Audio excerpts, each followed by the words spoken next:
Welcome to another episode of Adding Perspective with Josh. I'm Josh. I'm Coach Nrgy. I'm Aphrodite.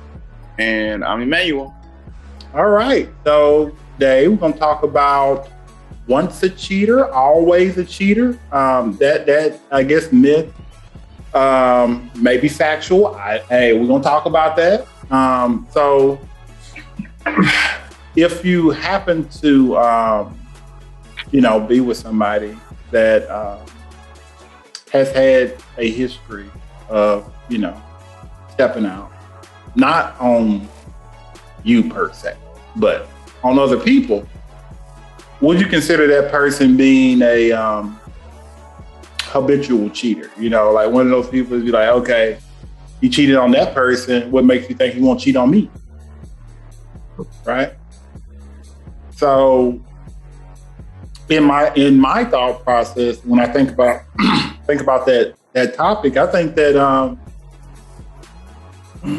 I think people can change if they want to. Like if you want to change, especially if you had some backsliding days where you stepped out, done some things that were inappropriate. If you wanted to kind of change that part about yourself, you could if you wanted to. But if a person chooses to, continue down that line of doing certain things like that, that person thinks that that's acceptable. Like that's their practice. But for me, just from my standpoint, I think there's room for people to change if they were cheaters. What you guys think? I agree. I don't think that, I don't like speaking in absolute. So just because someone has done something before, even if it's been multiple times, I do truly believe that there's an opportunity and room for them to make some sort of change at some point in their lives, just in general, period. So I agree with you. Yeah. You just be on precaution. Yeah. That was a good history. But that doesn't mean they can't. I agree. I agree with everybody. I think it depends on the person, and it depends on their willingness to want to change. I think that's the biggest factor there. But given that there is a willingness to change, I definitely think that they can. I think it really. I think it becomes so annoying. it sounds like what He was doing it on purpose. Yeah. Okay. I think it really comes down to why they cheat. I think that kind of helps you kind of hone into whether it's something that could be fixed easily or something that may be harder to fix, because the reason why they're cheating is what really has to be determined. Exactly. And that's why I say people can change, and that once a cheater is not always a cheater. Because if you figure out where all of this is stemming from, and if they do the work, then that's when the change can be made, for sure. So who has to figure out the work though? Like who has to figure out why this person cheated? Is it their current partner has to figure out why that person cheated in their past, or what? Like, how does that work? Well, for me, it's the individual, the person who's doing the cheating. Okay. They need to do the self-work. Okay. Yeah, they need to figure out, okay, what's going on with me? What is it about me? What is it that I'm dealing with? What is it that I'm responding or acting out on, from the past that's causing me to do these things? Yeah, no, it's the person themselves. It's their responsibility. Okay. I agree. Both people. I think it might be both people. Why? Because if the person never cheated on you, you would never know they were a cheater in the first place.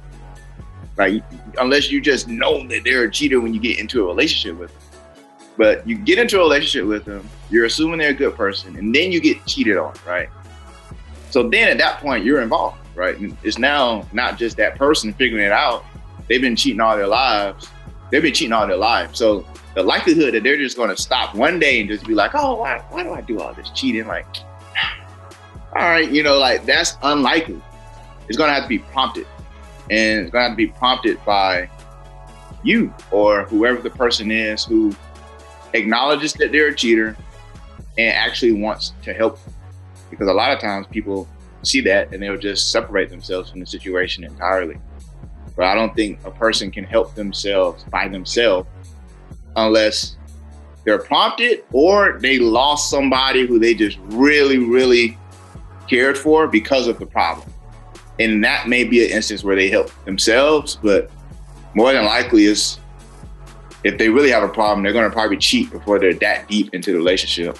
And then you're going to need to help them through that. So that's why I think it's like both people, because you're going to have to prompt them and have talk with them and say, hey, what's going on? Like, is this what you've been doing? Is this the way? Is this just, why are you cheating on me? Is this a problem that you have with other people? And then you almost like the therapist. You're like digging it out of them, because cheaters are cheaters. Like, they're not just going to stop cheating. Like, it's going to have to be something very serious, very strong to bring them out of that. And normally that's not just themselves, in my experience. So when I say just themselves, remember I used the term responsibility. Now, it's that, to me, and what I was saying was, it's that person who's doing the cheating, it's their responsibility to do the work. Doing the work, yeah, for a lot of people who's cheating, it's going to be deeply rooted to where they may not be able to do it on their own. So therefore, they should reach out to, a professional, a counselor, a therapist, or coach, whomever, to help them go through that process. Their partner, sure, a prompting, can definitely, be something that, is expected or, may absolutely happen. However, I don't believe that it's that partner's responsibility to help them do the work. I think it depends on at what point in a relationship they got cheated on. If you didn't get cheated on until 8 years in, then maybe that partner may have some responsibility in helping it. Now, if you got cheated on in the beginning, then yeah, okay. Like this guy or this girl has issues, but like if it's deeper into the relationship and you get cheated on, I don't think I can just say that the other partner has no responsibility in trying to help fix the issue. I say that the partner, their only role should be support. Supporting them through the process and the journey that they're taking with the professional. If they choose to. If that person does choose to get help, I think the partner is there as a supporting role, not someone who's going to take them through the process, because ultimately the decision was made by the one person. Right. No matter if it was early in the relationship or 10 years into the relationship, right, that person chose to make that decision, as opposed to communicating, getting help beforehand, talking to their partner about, hey, this is what's wrong. I'm having this urge. Can we fix it? Whatever. I just don't think that it's the partner's responsibility. Now, of course, they can be there to, support them through it. If they choose to stay, to support them through it. But I do not believe that the partner should take on the responsibility of helping, being the one that's working with them through the process. Unless, again, it's something with, an issue within the relationship. Like if the partner has been just too busy or, is never at home or not helping with the kids, and that may be affecting. However, the choice was still on the person who cheated. Yeah. I have this theory that hurt people can't help hurt people. No. Like that's the thing. So if your partner is hurt or broken or whatever, and that person decides to cheat, which subsequently hurts the other person because they were cheated on, how in the heck are you gonna help each other in that moment when you both hurt? Like when you both were broken at that point, because there's mistrust, there's, anger, resentment, all these other things. Like there's no way that either one can help the other person at that point, because of an instance that someone else chose to do. Like, that's the thing about, infidelity, that it doesn't, especially from a relationship standpoint, it turns into a tornado effect. Like, it has a way of spinning up and sucks everything in around you. Like, everything, like your relationship, your economic, your family, everything. Like, it sucks everything in because it's damage everywhere. Like, everybody's damaged by what happened because one person chose to do whatever they chose to do. So it's like, with infidelity and stuff like that, I agree with Nrgy. Yeah, you don't need to solve these issues yourself, because sometimes when you try to work on these issues yourself, neither one is listening to what the other person is saying. Like, it's kind of hard to get clear communication when one person still may be angry, may be resentful, may still be holding on to certain damage from what the other person did. So it's kind of hard to even communicate at that point. So it would be great to, seek professional help and try to get someone to actually kind of help you streamline the rebuilding process of an actual relationship. But I wanted to kind of segue over to, what do you think that actually pushes people to hypothetically cheat on people? Like, what are some of the reasons that people use to actually step out on their relationship that you've heard of? What do you guys think some of those reasons are? Because there's varying reasons why people. Yeah. Lack of sex. Yeah. That's one. I've heard of that. Yeah. Discipline. Just not discipline. Because it takes you have to be disciplined to be faithful. So people that lack discipline are going to find themselves in situations where they could ultimately cheat. So lacking discipline, I think, is a big reason why people cheat. Because we all find ourselves in situations where we could do something or we could cheat, or we could practice some type of infidelity, right? But there's a discipline that comes along with not entertaining that or not acknowledging it. And I think if you lack that, you're going to find yourself in a situation where you do cheat. Yeah. Greed, selfishness. You just want all the women. You want all the women. you just want anything that walk past you. You just want to explore. You just want to have a little touch. just greedy, huh? Just greedy, huh? Just want it all. Immaturity, Yeah, I would say immaturity. I also would say lack of communication. Because sometimes, when you want to talk to your partner about certain things, but they're not either emotionally available or they're not physically available to actually listen to you or talk to you and stuff like that, sometimes that leaves room for, other people to kind of roll into your circle and stuff like that. Like, it starts off friendly, hey, how you doing? Stuff like that. It ends up being like more frequent conversation. Like, most infidelity starts off innocent. Like little comments, hey, how's your morning? Stuff like that. Next thing you know, it picks up, Lunch date. You know what I mean? Then it turns into something bigger. Mm-hmm. I need somebody to talk to, because my guy at home, I can't talk to them. See? Yeah. Yeah, you in too deep. Once you get there, it's over with. Yeah. You in too deep. Yeah. But most people don't consider that until that point, what you just said, you too deep. Like, you're in it too deep, where you form a makeshift connection with this other person, like with the other person that does not have anything to do with your current relationship, because your current relationship isn't giving you that part, that part that you're looking for, which is emotional connection, which is having a safe space to talk to your partner, which this other person obviously is kind of giving you that at this point.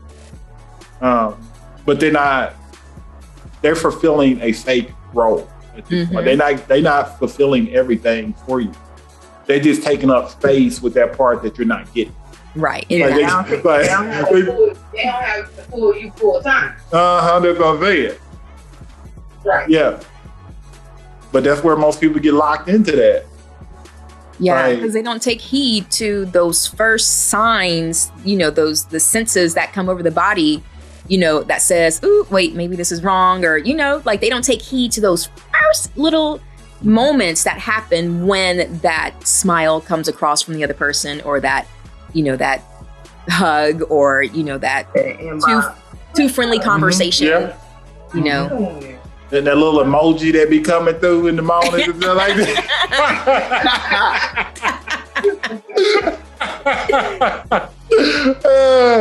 You talk about being on the freaking one of social media, it's gonna be all right. Let me see your Karen emoji. Oh yeah, exactly. See, yeah. Yeah. Mm-hmm. Hey, those emojis get you in trouble. Okay, they get you in trouble. Hey, you're in a relationship, watch those emojis, okay? Watch those emojis you be sending people, okay? Dude. Everybody don't like they stuff, and then you like the other thing, down, you like the other, your wife or your girlfriend or your boyfriend type of stuff. Oh, yeah. Mm-hmm. Yeah. But she came so attention, she shot a heart over there. Oh. Yeah. Mm-hmm. That's that temptation right there. I'm telling you. Hey, you with someone that may have a small history of stepping out, infidelity and stuff like that. Yeah, it's not really on the person that has not cheated or anything like that. It's like Nrgy was saying, it's more on the person that has done some infidelity in the past.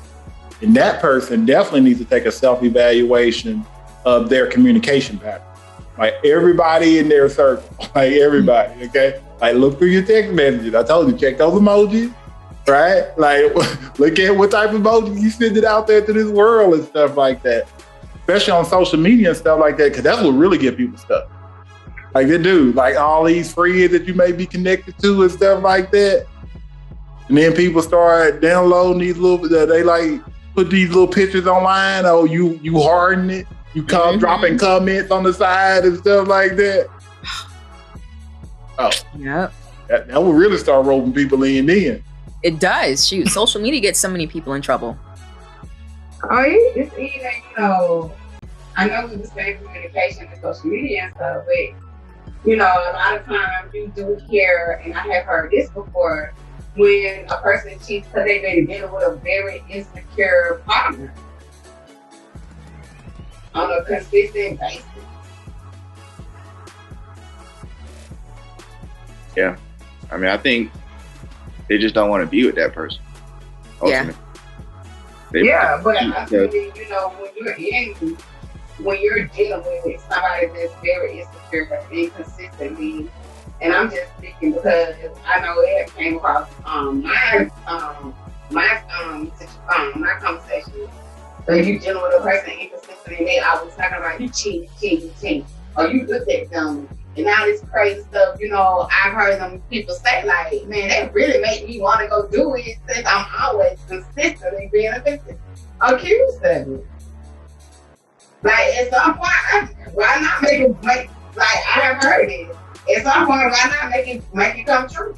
Since you consistently saying that that's what I'm doing and I'm really not doing it, And y'all don't have the conversation like, I need you to chill, I need you to address your insecure issues, all this kind of stuff, then ultimately that person cheats, then it's like, okay, that is their responsibility, or whatever. But then you also feel like, hey, you need to address your insecurity, and maybe we wouldn't be here because I've heard it on more than one occasion. Yeah. I've seen that too. I've heard that too. I think people just cheat because they're unfulfilled. Like that's the simplest way to like cover everything. Like they're unfulfilled. So even a greedy person who might have the perfect relationship, their greed has not been filled, right? So for that reason, they're chasing more women because of that sense of unfulfillment. But like the person who's dealing with the insecure woman, they don't have peace of mind. They don't have, you want to have a peace of mind, or you want to have a sense of calmness in your relationship. And as soon as every time you go home, they say you cheating, you're not gonna want to, you're not gonna want to even be around that person, because they're not bringing you a peace of mind. So that person probably cheated more than anything, or considered cheating, because they lack that calmness in their relationship, or that sense of peace. And yeah, I think that's definitely a reason people cheat as well. Yeah. You know, that's one thing about, like, me, that's one thing that I think about when it comes to like infidelity, is that it's such a choice. Like, for a person to step out, happen to find somebody that, you know, is equally ready to help them do something stupid, you know, that's a choice.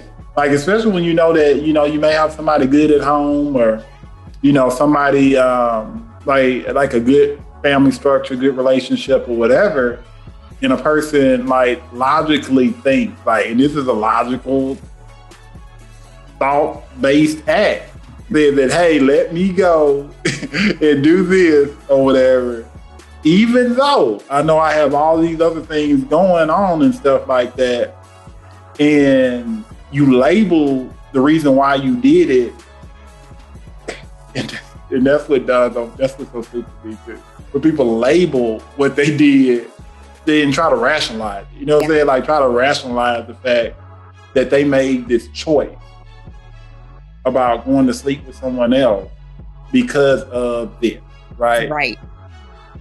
Like, that, to me, that is so weird. Like, it is. Yes. It's such a weird thing. You know what's even worse? I'm sorry, go ahead. Go ahead. You know what's even worse? When people say, oh, it was a mistake. I made a mistake. Yeah. It makes me cringe when people say, hey, oh, I made a mistake. Like, you just slipped in it. Like, slipped in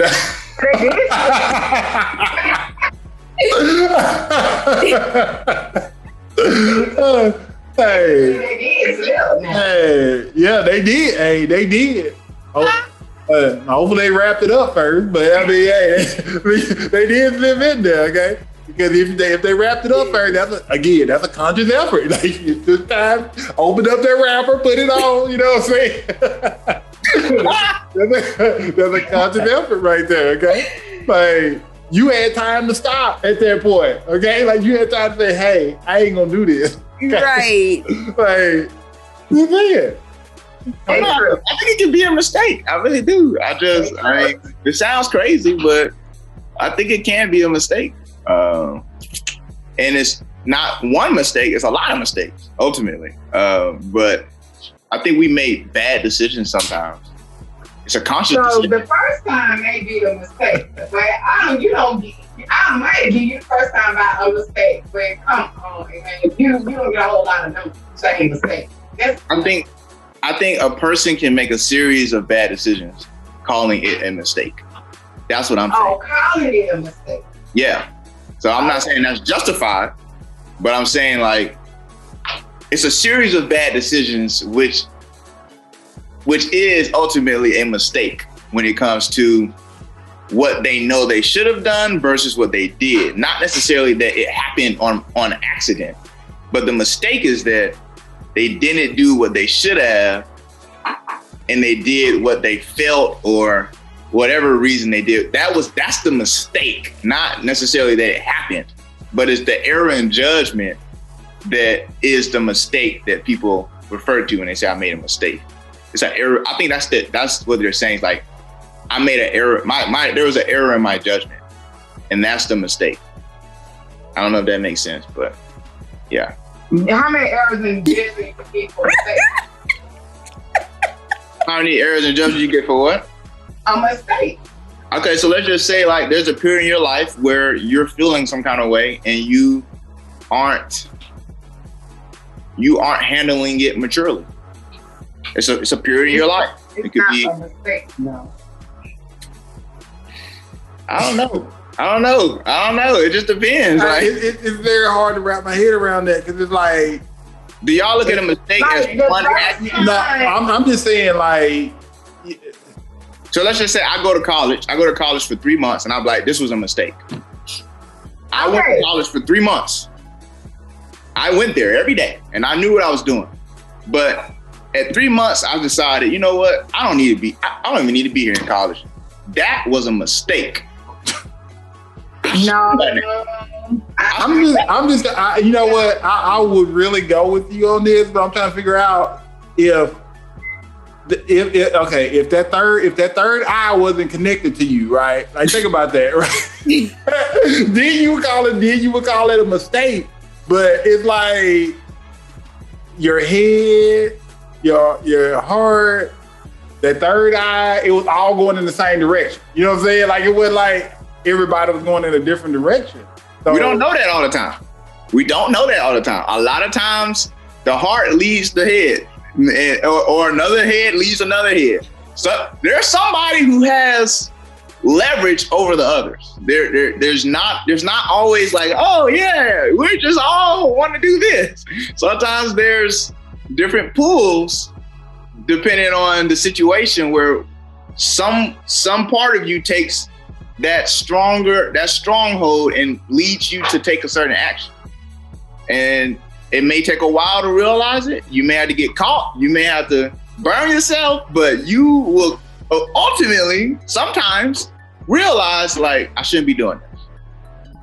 And I think that's where I see the term mistake come up. Like I don't look at mistake as like, it's not necessarily like one action. It could be a group of actions.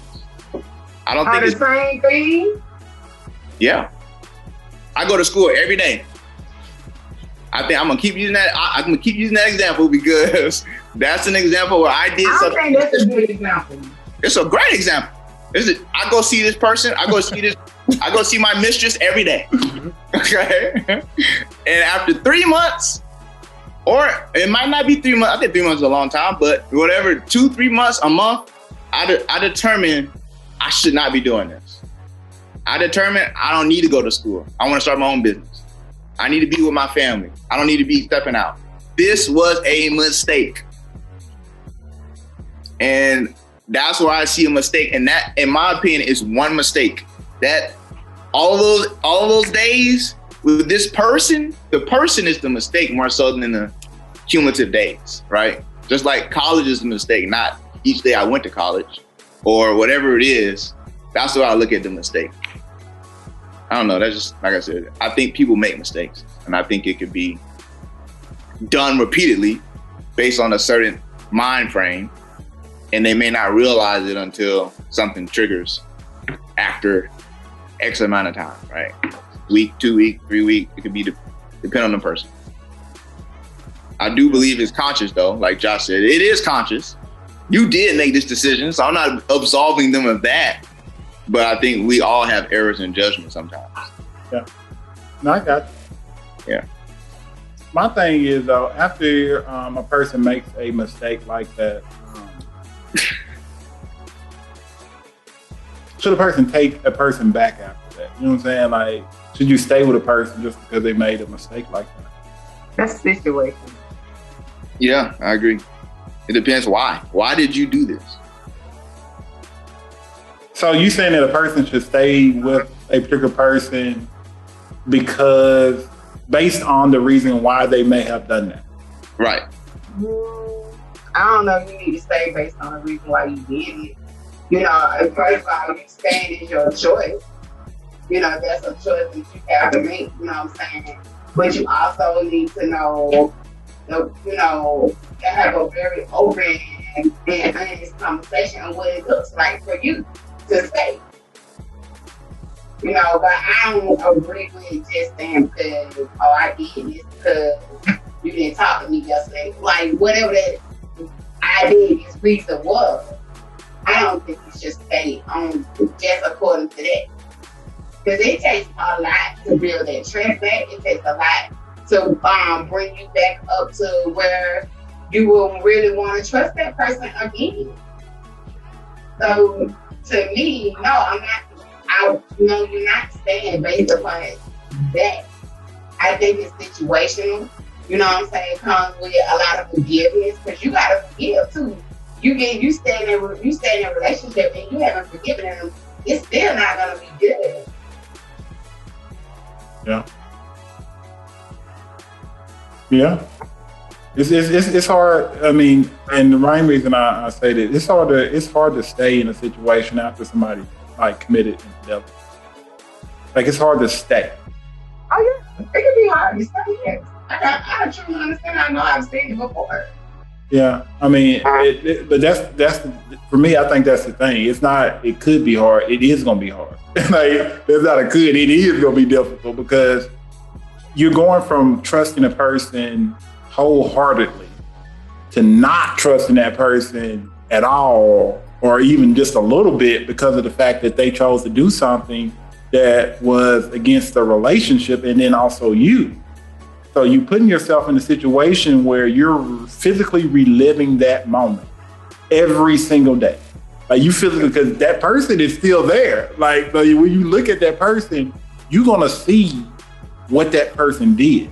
Like who they did it with, whatever the case may be, if you got the whole story, if you didn't get the whole story, whatever. So you choosing to stay in a situation like that means that you're choosing to sign up for a hard recovery. And that's not saying that it's going to be like you can't recover from it type situation, but it's a hard road to get back to where you once was, because the relationship is not going to look the same anymore. It's not going to look as it once did before that person actually did that. Right.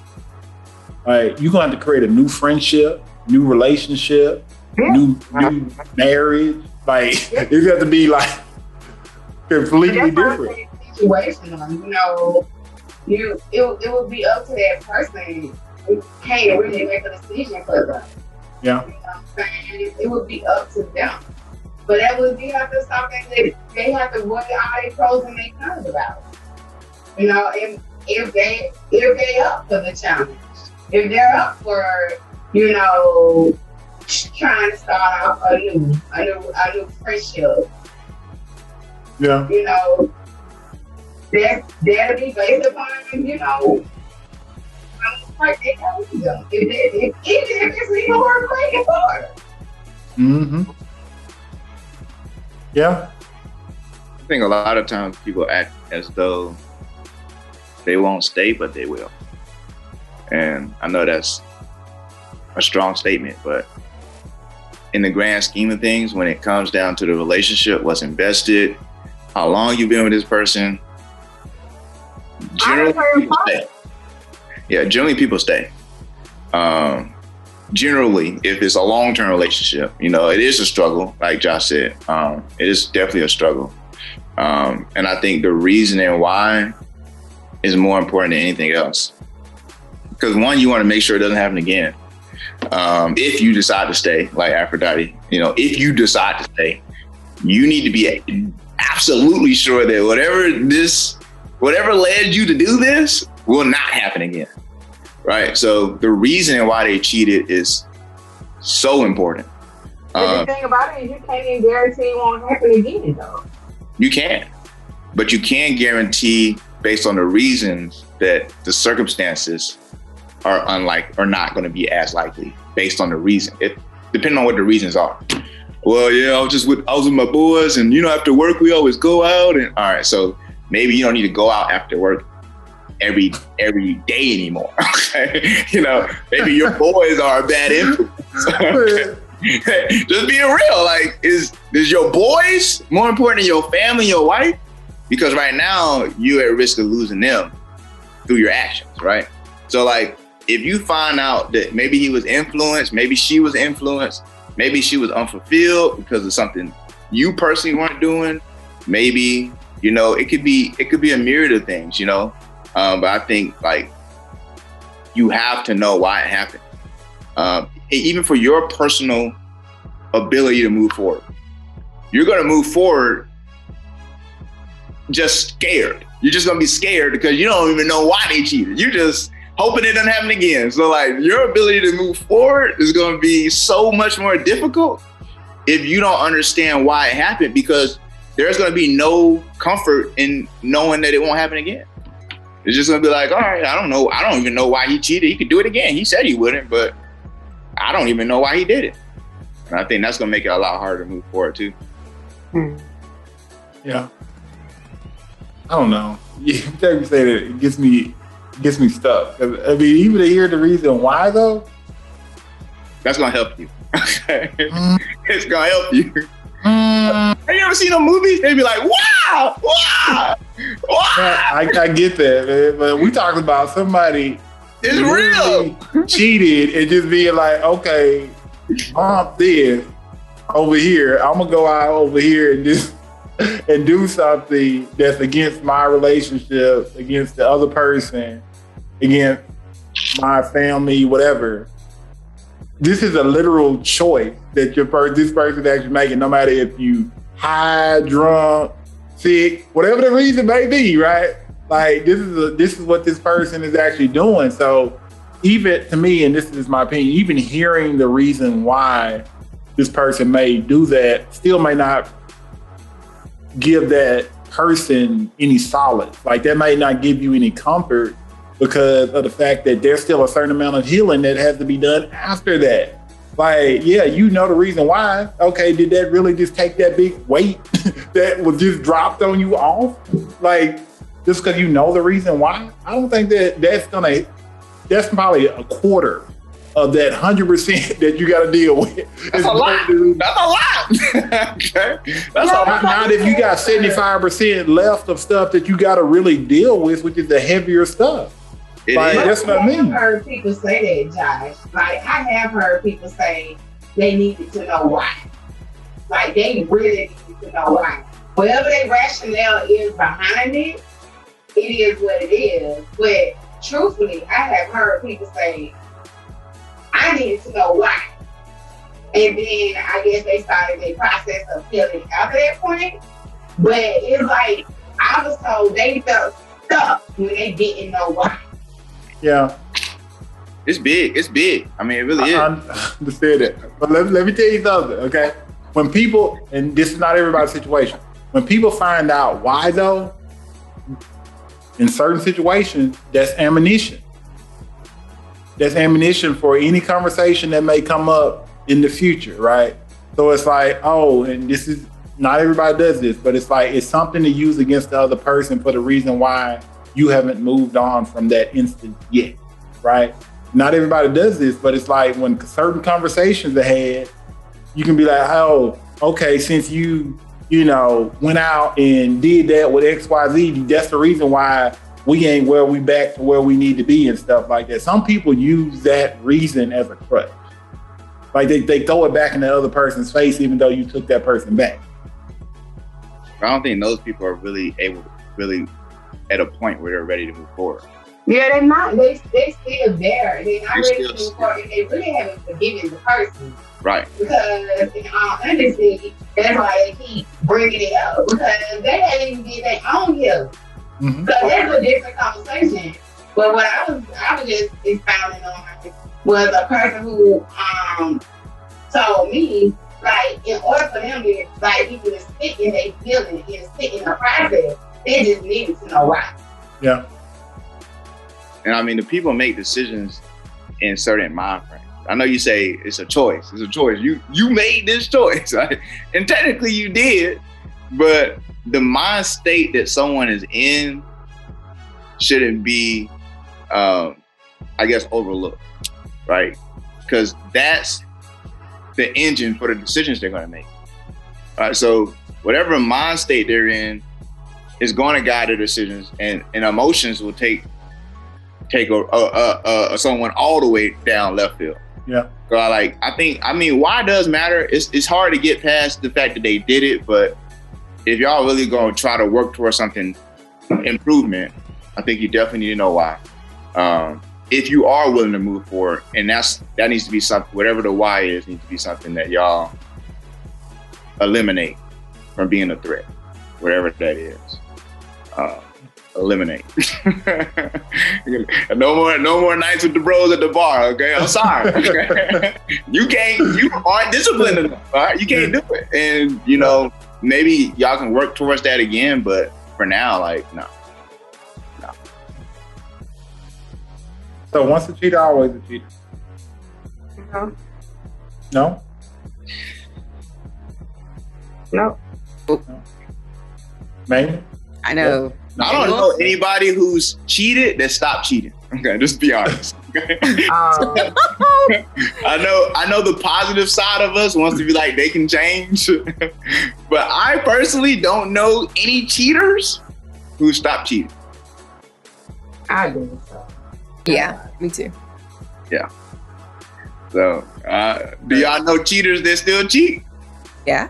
Yeah. Okay. So yeah, like I said, it's possible, but I don't want us to just be like everybody will change, because some people not. We didn't No, we never said that. We never say I everybody didn't can say change. y'all said that. I know. I just didn't want it to come across as though we believed everybody could or would change. Yeah.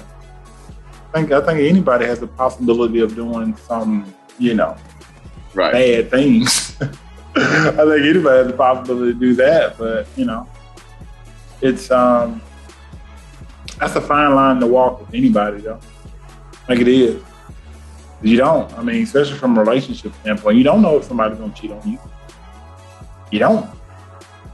You hope that it never happens, and you do your best that you can to make sure that it doesn't happen. But there's not really a guarantee.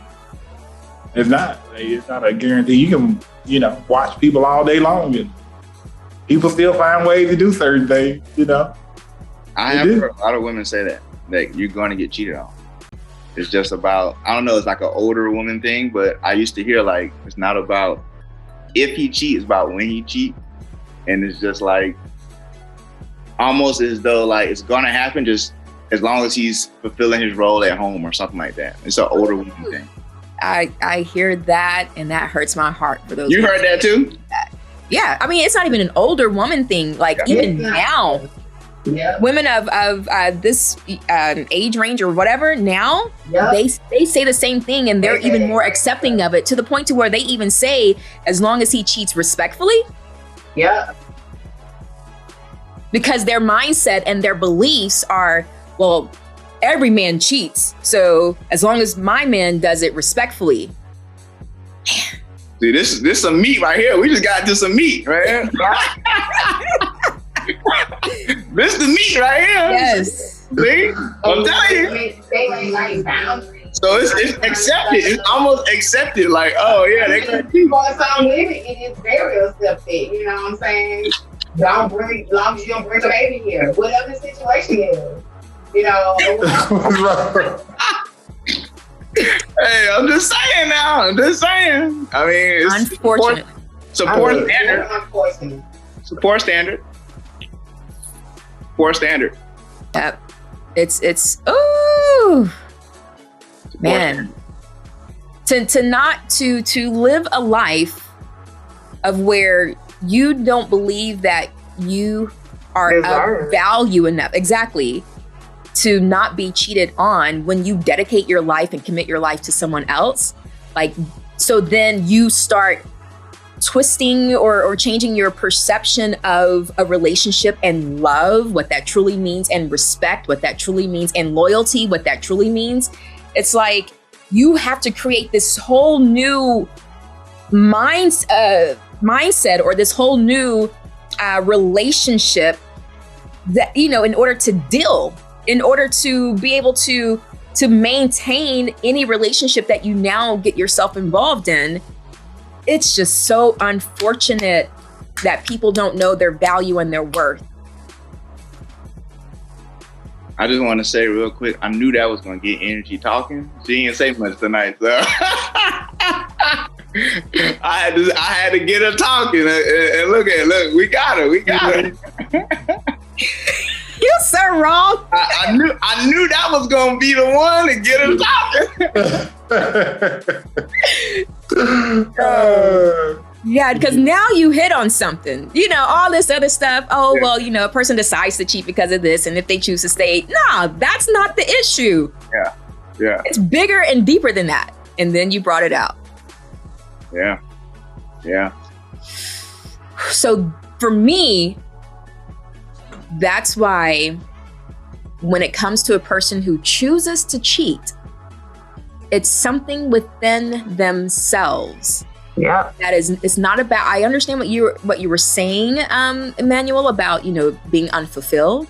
However, it goes deeper than that, in my opinion, to the point to where it's lack of love and affection, or they're hurting, they're seeking love and affection, or there's some love and affection is missing, or there's a void somewhere within them, whether it be back when they were a kid, teenager, young adult, or even as an adult. Something in there is a void around the subject or topic of love and or affection and appreciation.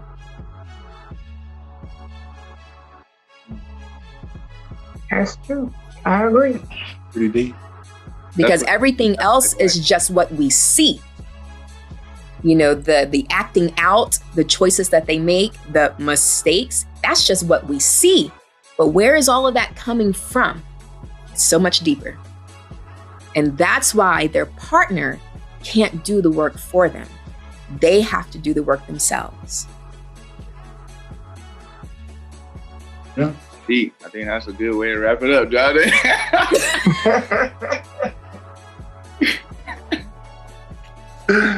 Oh man, great way to end this episode. All right.